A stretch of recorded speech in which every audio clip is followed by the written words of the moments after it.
Hi, and welcome back to the Red Zone Warriors Fantasy Football Show. I am your host, Rob the Commish Smith, here as always with our proud Lions fan, Jay Cushman Coursel. How's it going today, Cushman?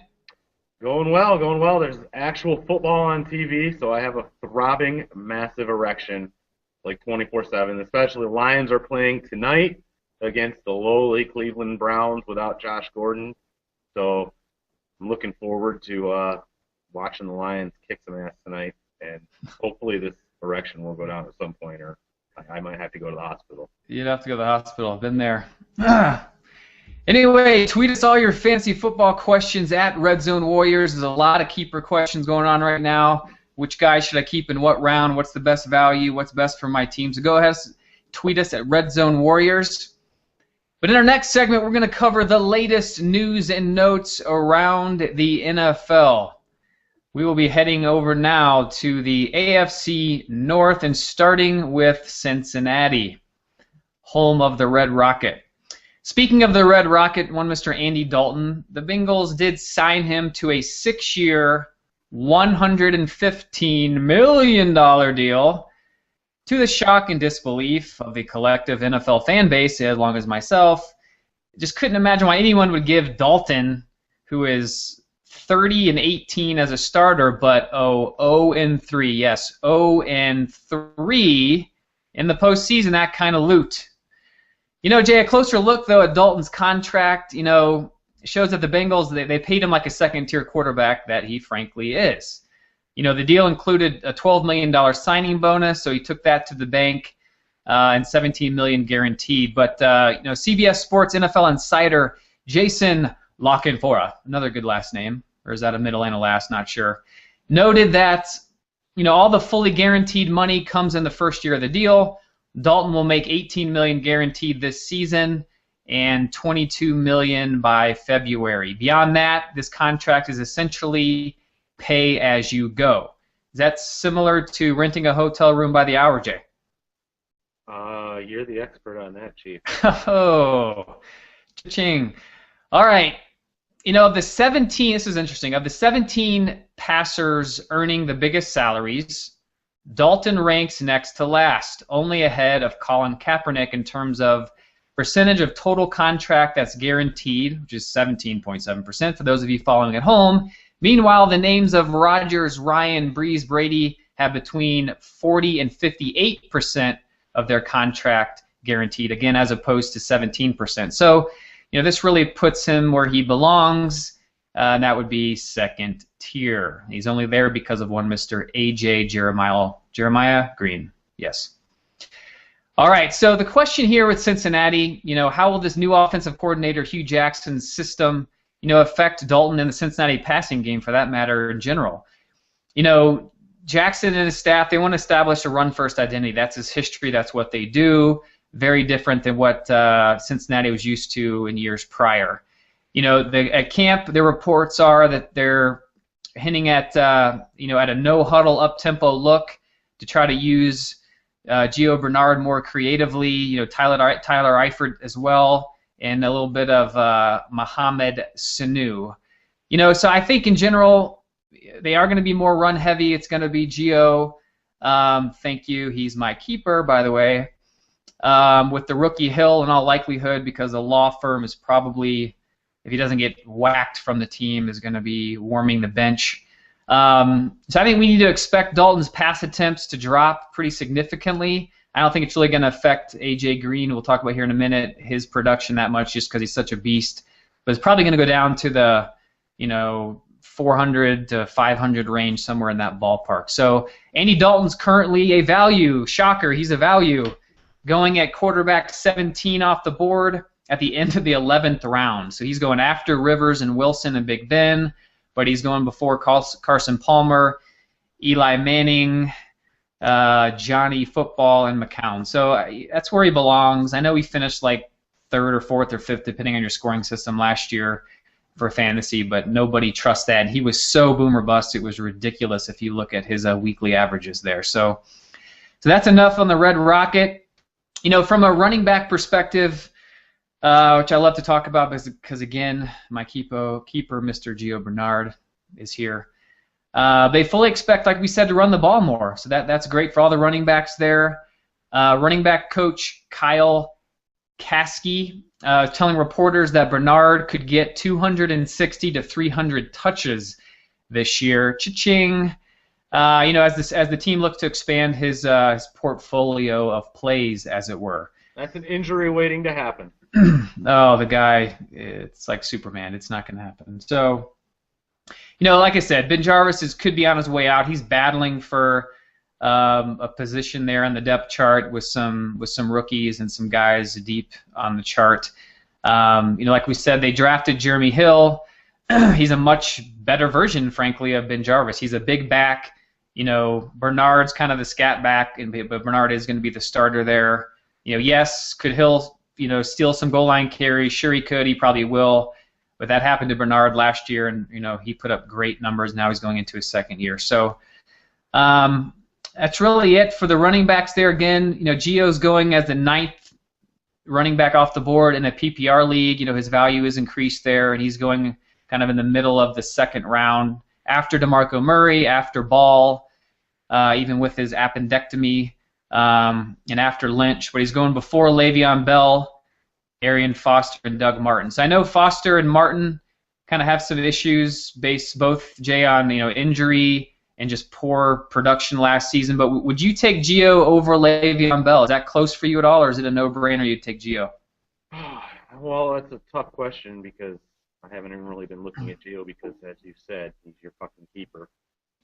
But yes, I would take Gio over Le'Veon Bell. Le'Veon Bell scares me for a couple reasons. One, I'm not totally convinced he's going to stay healthy all season.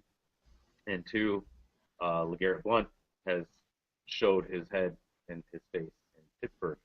So he could steal goal line carries. He could steal some touches out of the backfield for sure from Le'Veon Bell. So I would definitely take Gio before I took Bell. Yeah, for me, if it's a PPR, I'm taking Gio hands down and twice on Sunday. If it's a standard league, it's going to give me a little bit more pause, but kind of hate standard league, so it's really not an issue for me. Nope. Now Hill is being drafted quite heavily, even for a rookie. He's going as the 40th running back off the board, kind of in the middle of the 9th round, after Devontae Freeman, the other rookie, after Bernard Pierce, and so, not so shockingly, before McFadden, I Can't Feel My Legs, then Carlos Hyde and Christine Michael, the other rookie. So he's definitely going to be drafted in damn near every league, and if he doesn't, your league is ridiculous. And again, Jay and I will join your league and take all your money. But Hill is somebody, and it's not really a handcuff, if you will, to Gio. It's just more of a guy who's going to, make his own money there. He's going to get his own carries. You may or may not be excited to start him, maybe as a flex on a bye week, just to see how he does. But he could definitely have some TD production for your team. All right, so for wide receivers for Cincinnati, the one, the only Mr. A.J. Green, quietly performing well in camp. It is reported. It's quietly because everyone knows what a beast he is. He's clearly the primary receiver there. To talk about a bromance, Jay. All these reports coming out of camp of between him and Dalton, just hand in hand, shoulder to shoulder. They're sharing their lunch boxes together. They're just saying things, that we. AJ Green comes out and says, "Man, I wouldn't want anybody else throwing me the ball besides Andy Dalton. He's just the best thing since sliced bread." Pumping up his quarterback or whatever. But they apparently have a really good chemistry. He's not hurting AJ's numbers, so it is what it is, whatever. But outside of AJ Green, Marvin Jones is yet to practice because he has an ankle injury. Happened right after the OTAs ended there. So, but the official depth chart is Marvin Jones in the number 2 spot there, opposite AJ Green, and he's actually, we'll talk about this in a minute, pretty good value here, and the number 2 passing option there for Cincinnati may not be that bad. And to look at that, so A.J. Green's going as the 4th wide receiver, no surprise there, at the 111. So he's going at the end of the first round. Of course, after Calvin and Demaryius Thomas and Dez, but before Marshall, Julio Jones, and Antonio Brown. I think that's a good spot for him. That's pretty much where I have him. Some people might want to feel safer with Marshall in that Chicago offense, but he's definitely right there. Solid pick, and I would take him well over Julio Jones. I mean, why trust Julio and his, two-time repaired large and small screw foot, over A.J. Green, who's completely healthy and as good a talent. So, but Marvin Jones, as I mentioned, he's a sleeper, guys. He's get him in the late round. He's going as the 51st receiver off the board in the middle of the 11th round. He's a late round flyer. He's going after, Kelvin Benjamin, the rookie there in Carolina, Kenny Stills, who people are pretty high on, and Jarrett Boykin. But he's going before Steve Smith and Kenny Britt, Jay's man love. So, he's not a sexy pick. Not a lot of people talking about him, but he's there for you at the end of middle of the 11th. Somebody you can throw up on there just to get some depth and see if he can hit. So, from a tight end perspective, Jermaine Gresham is on the PUP list. He had off-season hernia surgery. That just sounds bad, Jay. I don't think you've had hernia surgery, but that's just working with your man parts down there. I've seen what happened. Oh yeah? Oh yeah. I had a buddy that I found laying in the basement of his house, and he's like, dude, we had to drive him to the hospital, and we get him to the hospital, and they freaking dope him all up for the pain. But now he's all doped up, and he goes, he's laying there in his hospital gown, and before we could stop him, the guy goes, hey, guys, look at this. You want to see it? He pulls his hospital gown up, dude, and his fucking sack was like the size of a softball or a large grapefruit. So, yeah, hernia surgery is no fucking joke. Wow, I didn't see that coming. Luckily, we're explicit on iTunes, so we're still good. We're still good. All right, so trying to focus here. So, Gresham, he can catch the ball and all that. I think he's more of a blocker than anything. The Bengals, they plan to use a lot of two tight end sets with their new regime here, of course, with Gresham and then Tyler Eifert, to fit this first-run team identity that they're putting in place there in Cincinnati. If Gresham's injuries continue to linger, they may be forced to look at other formations, but he'll probably, all indications are he'll be fine by the beginning of the season. But, it's a little sketchy to keep an eye on it. But if anything, I think it just raises, Eifert here as far as, amount of balls he's going to catch this season, especially the beginning of the season if Gresham is out. So, I think Gresham right now, of course, is not even in the top 20 tight ends in ADP, because of his being on the PUP list. He'd probably be on that list if he wasn't, but it'd be towards the bottom of it. He's definitely nobody you get excited about. He's definitely not what you would call an upside tight end that you'd want to take a flyer on. But Tyler Eifert, however, he's 17th on that list currently. I get to him at the end of the 13th round. He's going after Ladarius Green and Charles Clay, Heath Miller, those kind of guys. But he's going before Gates and Delaney Walker and so forth. So, he might be a pretty solid guy there. You've seen Dalton rely on him in the past. Again, you don't get thrilled about him, but he's definitely got more upside than some of these old-timers being drafted around him. So that's pretty much it for Cincinnati.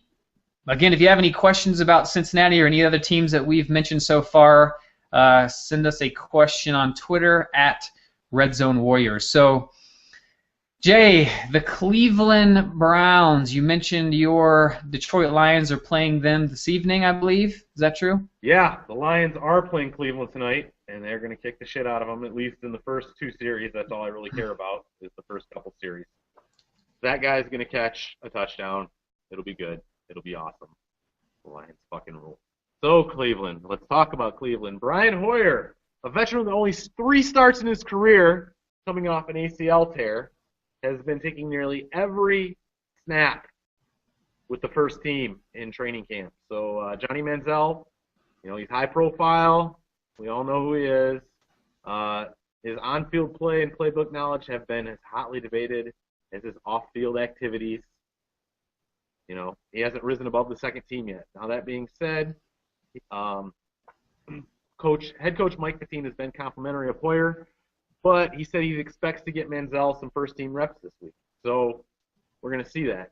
We're also going to see in the game tonight if Manziel plays at all and how he plays, and I'm sure that's going to have a lot to do with his place on the depth chart moving forward.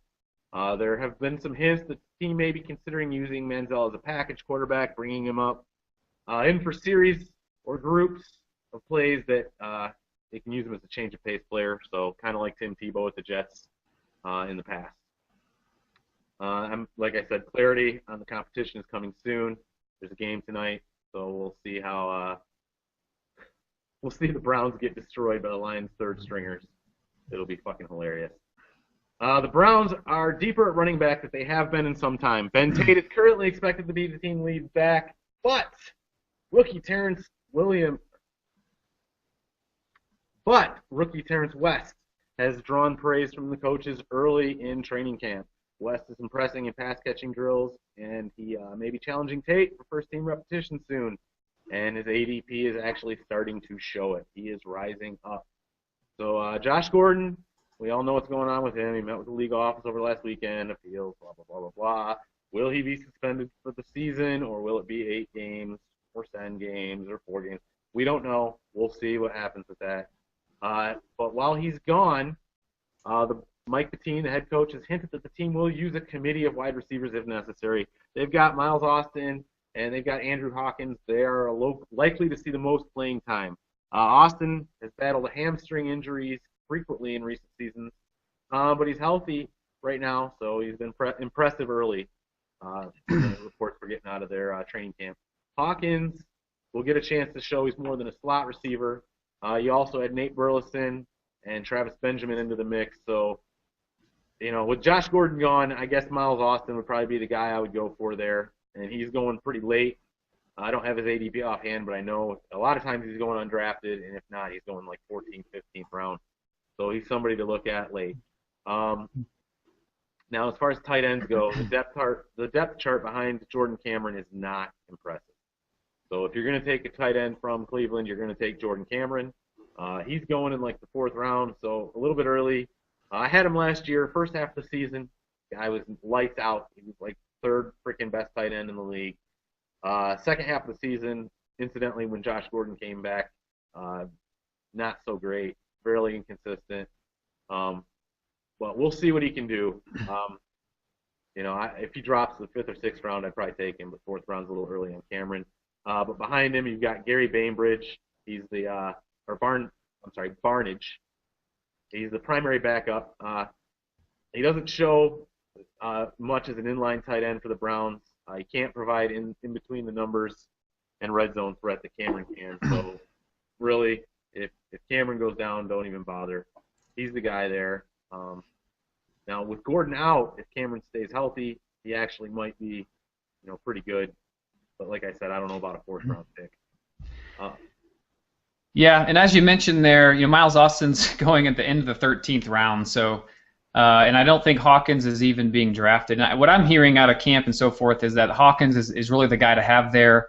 Again, Gordon's going to be suspended 8 games, if not indefinitely, and with Miles Austin's horrible hamstring injuries that just happened throughout every season the last 2 or 3 years, Hawkins is going to be the guy that you can, I guess, rely on. Someone's got to catch the ball there. So Jay, as you mentioned, Johnny Football is making his debut tonight. Albeit he will be behind Hoyer, but he'll get in there, probably towards the end of the first quarter or something. But Jay, on a scale of 1 to 10, now 1 being your level of excitement, similar to being forced to go to a one-on-one church weekend retreat with your mother-in-law, and 10 being able to attend the Super Bowl where your Detroit Lions are victorious. What would you say your excitement level is for seeing Johnny Football Money Fingers play tonight? Oh, man, I'm going to have to go with a 7 or 8. I like watching the guy play, to be honest with you, and I'm excited to see what he can do in the NFL. Now, granted, he's small, and he's a rookie. And the Ndamukong Suh may flatten him and step on his face. Oh, he's going to step on his face. No, you definitely do. But yeah, I'm excited, dude. I'm interested to see what the guy can do in the NFL. In college, he was probably one of the funnest players I've ever watched. Now, granted, I don't watch a lot of college football, but I would say as far as football goes in general, Johnny Manziel is a hell of a freaking show. Yeah. But yeah, so I'm excited. I'm more excited to see my Lions play. But and dude, why do you gotta fuck me? A Super Bowl where my Lions are victorious, dude. Hey, I'm pretty sure you claimed Super Bowl victory for your Lions this year. Yeah, I did. But why do you gotta fucking hurt me like this, man? It seems like you don't have any confidence in my prediction. And god damn it, I'm right. As a matter of fact, next week when we're in Vegas, I'm putting $100 down on the Lions to win the Super Bowl. I don't know what the odds are, but god damn it, if I win, it's gonna be a lot. Yeah, absolutely.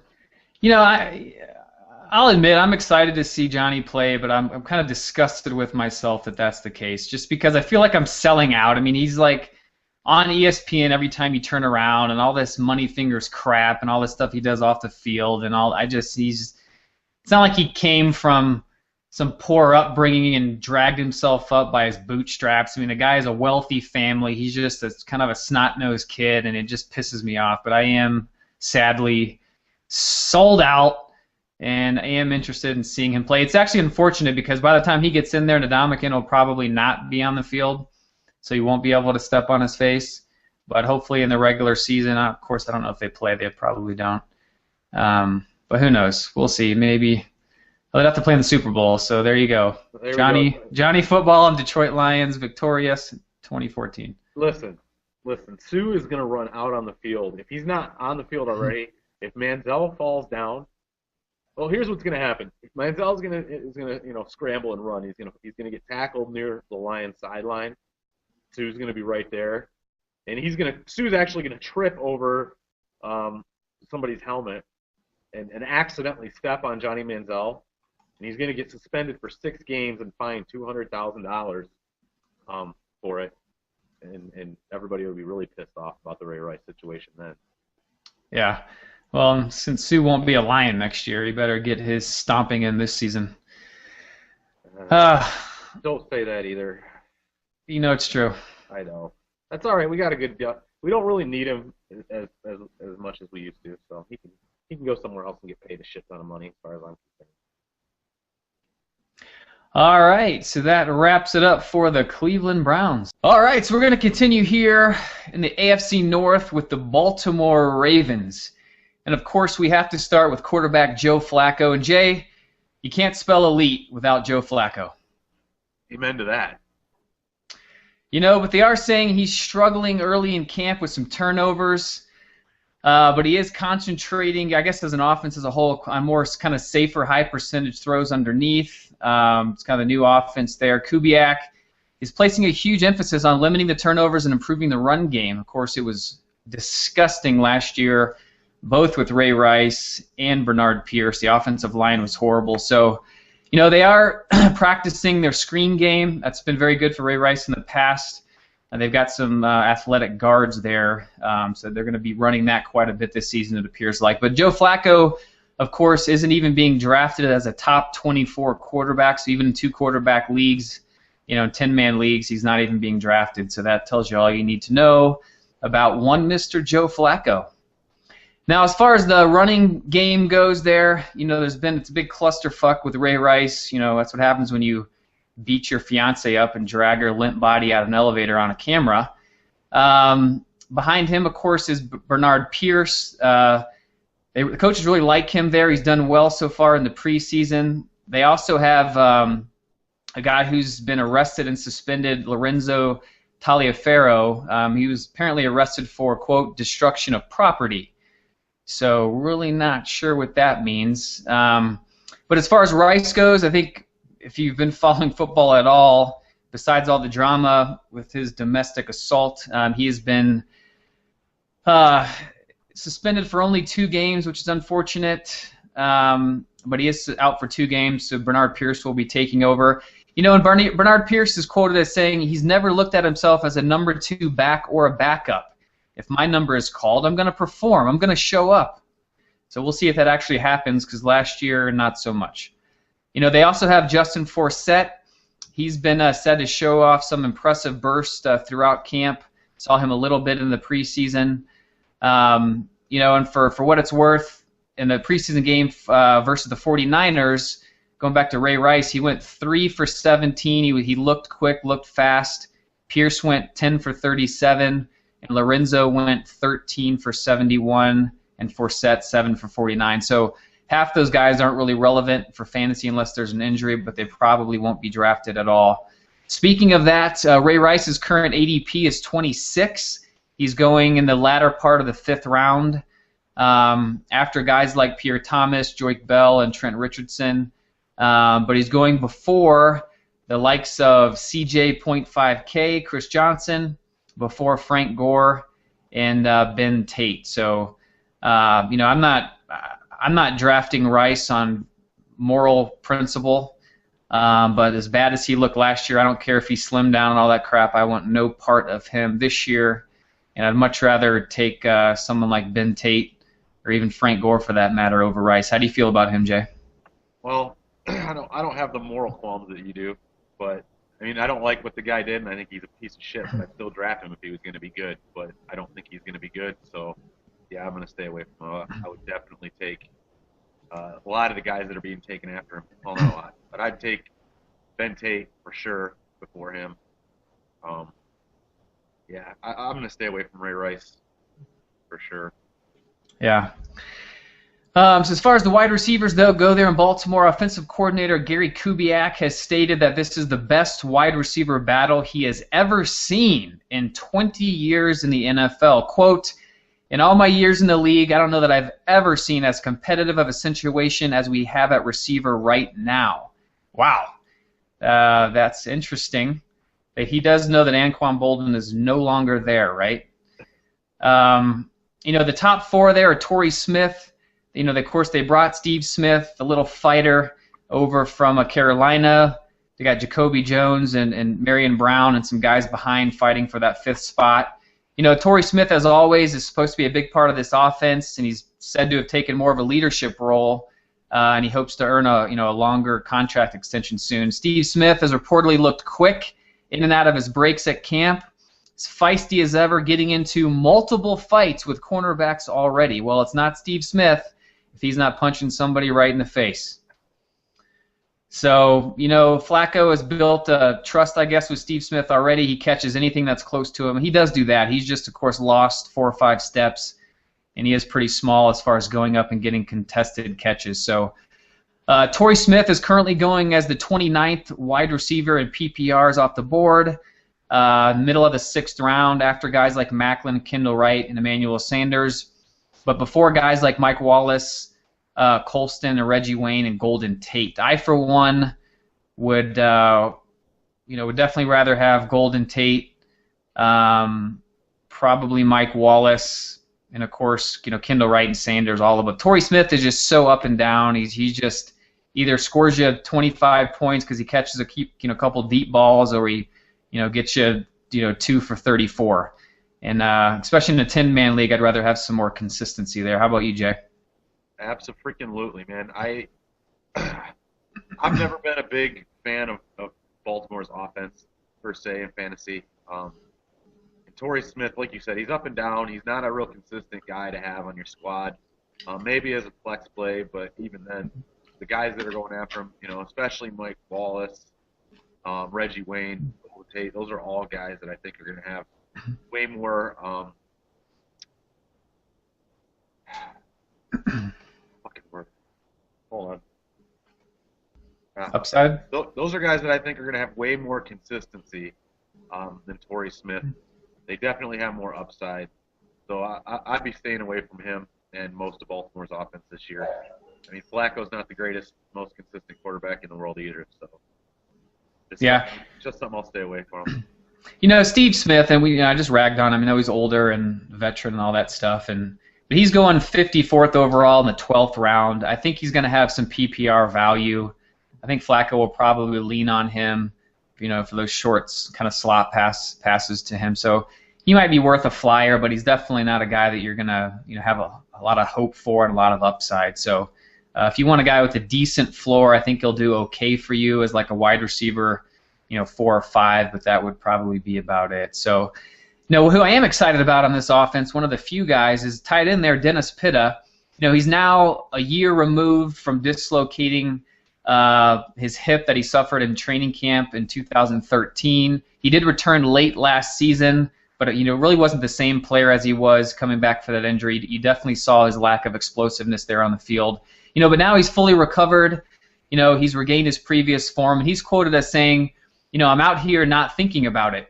It's not giving me an issue at all. I feel 100%, and I'm encouraged with where I'm at. So he's definitely been impressing guys in camp there, Kubiak especially. Of course, not only with his receiving skills, but also with his ability as an inline blocker. So he can kind of do it all.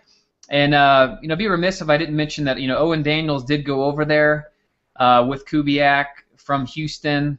But man, he's on the squad. But as of now, apparently he's looking like Hugh Hefner out there on the field, minus all the boobies. That's what I'm hearing. That's an ugly sight, dude. Hugh Hefner without the boobies, just an old man. Pretty much. So Dennis Pitta is currently going 9th at tight end and ADP in a PPR league in the middle of the 8th round. I think that's a pretty good value for him. He's going after the likes of Witten and Reed and Olsen, but he's going before Rudolph and Ertz and WWE superstar Martellus Bennett. So I like Pitta there. Pretty high on him this year. I think I'd probably take him. Witten, he's probably going to have a pretty high floor, but I'm just not feeling Witten. His numbers have gone down the last 2 or 3 years in a row across the board. He's never been a touchdown guy. I think I'd probably want Pitta and Rudolph pretty much above all those guys. Absolutely. I'm really high on Rudolph this year, so yeah, I'd be taking him earlier than that. He's going to be a beast, I think. Yeah, I totally agree. So that's it for Baltimore. Again, if you have any questions on these guys, feel free to tweet us at Red Zone Warriors, and we'll definitely get back to you.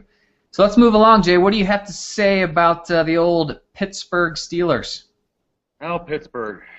We all know that the main guy in Pittsburgh, Ben Roethlisberger, is entering his 11th season in the NFL, which means he's been begging to run a no-huddle offense for the better part of a decade.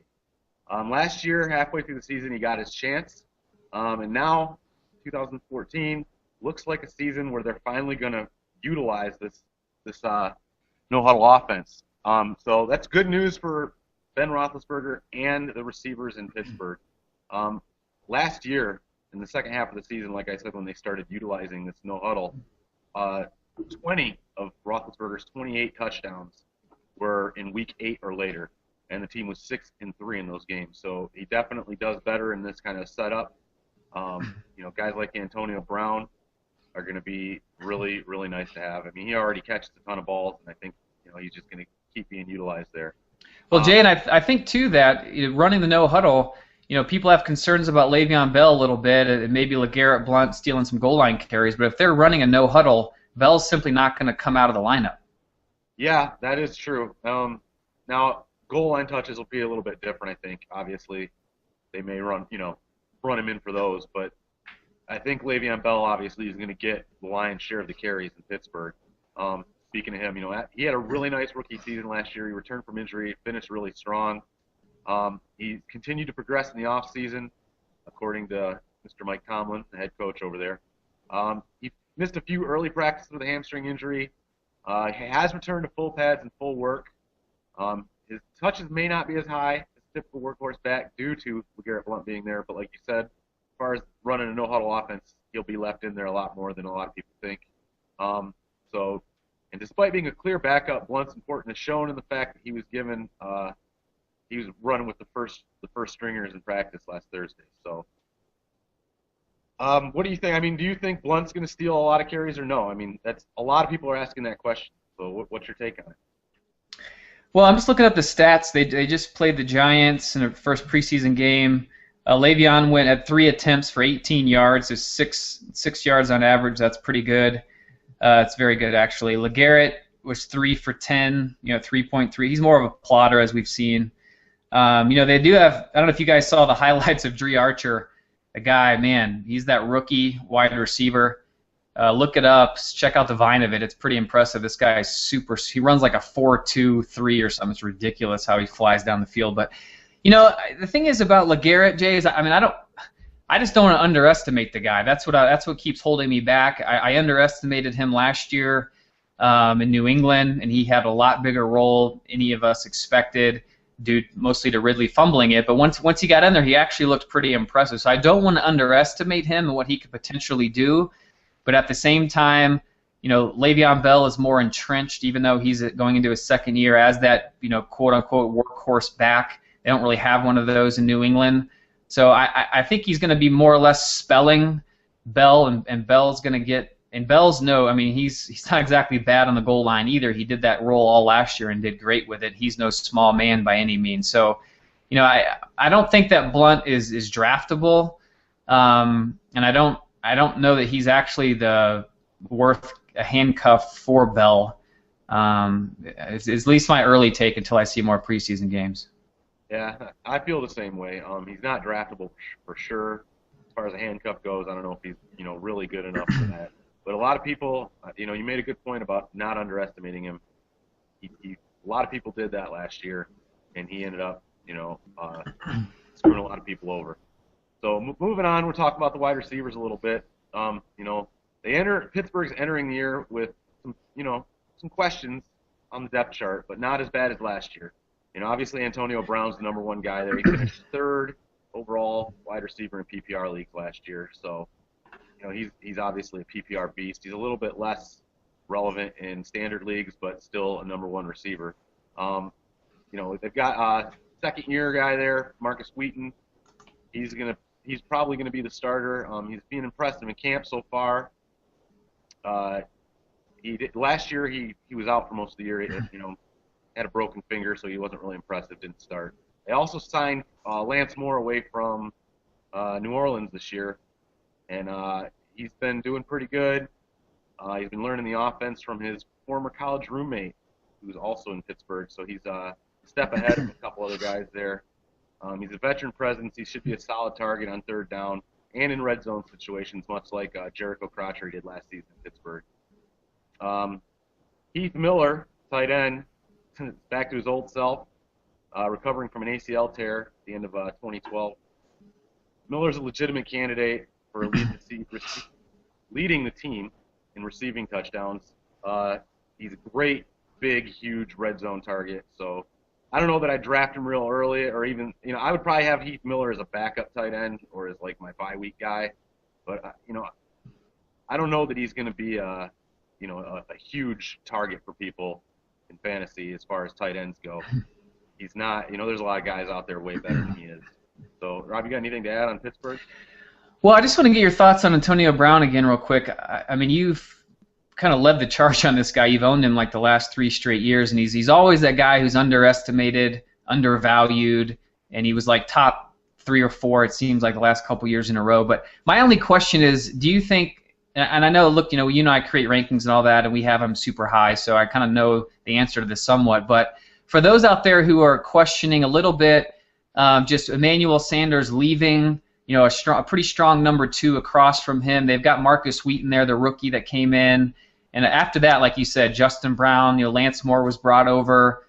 Darius Hayward-Bay, we've seen what he brings to the table, which really isn't much. They don't have much behind the rookie. Do you think that could affect negatively Antonio Brown's numbers this year, or do you think he's just going to be so heavily targeted in this, quicker offense that he's still going to put up possibly top 5 numbers in a PPR? I definitely think he has the possibility of putting up top 5 numbers. The questions that I'm having are, A, you're right, I've owned Antonio Brown for a few seasons. But the thing is the past few seasons you've been able to get Antonio Brown 5th, 6th round in the draft. Like last year I got him in the 5th round. This year, if you want Antonio Brown, especially in PPR, you're probably going to have to take him in the 2nd round. Yeah, he's going as the 8th wide receiver off the board at the end of the 2nd round at the 212. Yeah, so it's the value isn't there as much as it has been in years past. I still may take him. I'm not really scared that he's not going to catch a lot of ball. Ben Roethlisberger is going to force feed this guy the ball, and he's got great hands. He catches just about everything thrown at him. He actually has really good run after the catch skills. So, he gets his yards. The guy, he's definitely going to be in the top 10 this year. Top 5, possibly not. He might get just edged out by a couple guys. Be 6 or 7. But I'm not really scared of Antonio Brown dropping off all that much. So hopefully that answers your question. Yeah, it does. And just to close up on Pittsburgh here, you talked about Heath Miller. He's currently going as the last tight end off the board, according to Fantasy Football Calculator, in a 12-man league at tight end 17. And he's going after, Martellus Bennett, Charles Clay, Antonio Gates. Would you take Heath Miller over any of those guys? Yeah, I would probably take him over Gates. Who else did you say? No, I'd take Bennett before him for sure. Charles Clay from Miami. Yeah, I would take him before Charles Clay too. Miami is another one of those teams where I just kind of, I'm very iffy on whether I want to pick anybody from Miami. Their offense is just too sluggish for me, really. Okay. So on our next show, we'll be breaking down the major training camp headlines and position battles in the NFC. So join us next week for that, when the Commish will be here alongside me in the beautiful state of Denver, Colorado. In the meantime, go to redzonewarriors.com where you can watch previous episodes, see our rankings, and subscribe to and rate our show via iTunes. And don't forget to follow us on Twitter and tweet us all your fantasy football questions at RedZoneWarriors. So for the Kush Man, I am Rob the Commish Smith, and remember, if you are taking a fantasy off season, you are already losing. We'll catch you next time. Peace.